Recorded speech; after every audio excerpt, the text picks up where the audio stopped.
Lunch में ये combination बहुत ही ज़्यादा मज़ेदार लगता है। तो आज मैं आपके लिए लेकर आई हूँ दाल के पराठों की रेसिपी और उसके साथ हम सर्व करेंगे आम।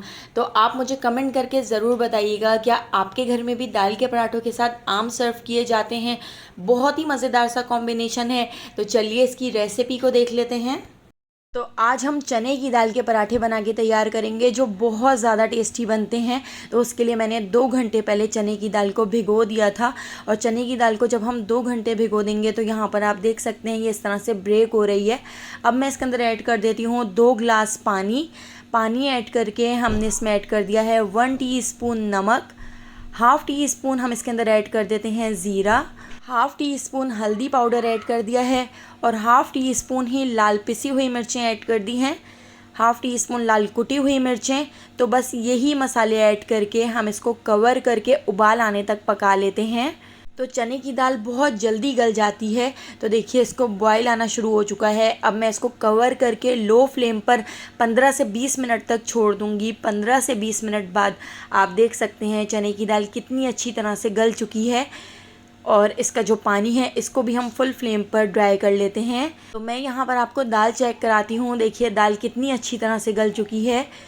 तो बस अब हमने इस दाल को घोट लेना है। हमने इसको बहुत अच्छी तरह से मैश कर लेना है। तो मैंने यहाँ पर एक डोई ले ली है। तो डोई से हम इसको अच्छी तरह से घोट लेते हैं। इसके पानी को भी हमने खुश्क कर लिया है। तो हमने इसको इतना घोट लेना है कि इसका अच्छी तरह से पेस्ट बन जाए। तो देखिए यहाँ पे हमने दाल को भी बहुत अच्छी तरह से घोट लिया है। अगर आपके पास डोई ना हो तो आप इसको सिल पे भी अच्छी तरह से पीस सकते हैं या आप इसको मिक्सर ग्राइंडर के अंदर डालकर अच्छी तरह से पीस लें। तो देखिए बहुत अच्छी तरह से मैंने इसको घोट लिया है।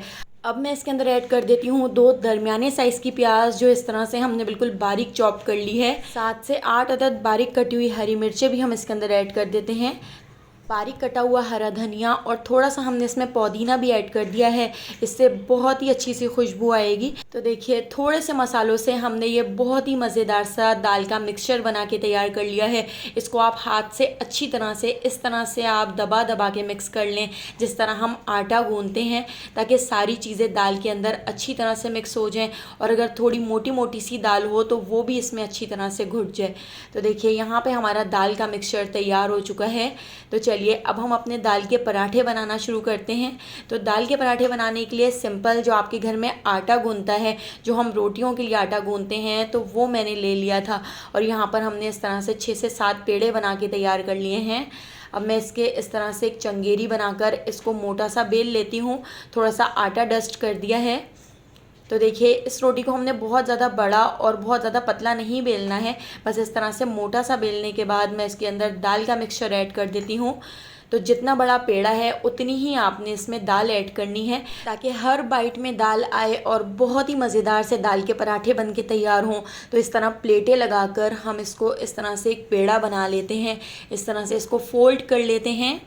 तो अब दोबारा से मैंने इस तरह से इसकी एक चंगेरी बना ली है। इसके ऊपर थोड़ा सा आटा डस्ट कर दिया है। अब हम इसको बिल्कुल हल्के हाथ से बेलेंगे ताकि ये फटे ना। तो दाल के इन पराठों को हमने छोटा और थोड़ा सा मोटा ही रखना है, ना ही तो बहुत ज़्यादा बड़ा करना है। बस इस तरह से देखिए मैंने हल्के हाथ से इसको बेल लिया है।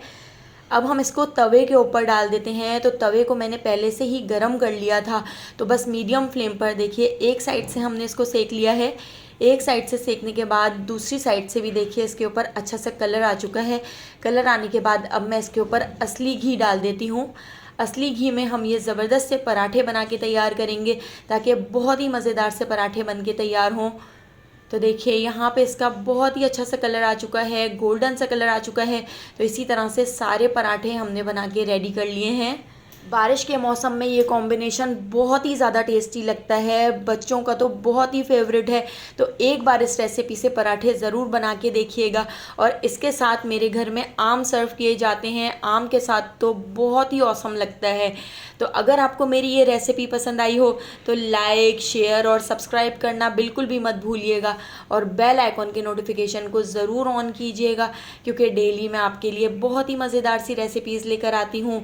तो उन सारी रेसिपीज़ का नोटिफिकेशन आपको फ़ौरन मिल सकेगा और आप मेरी सारी वीडियोज़ वॉच कर सकेंगे। आने वाली वीडियो तक मुझे दीजिए इजाज़त। अल्लाह हाफ़िज़।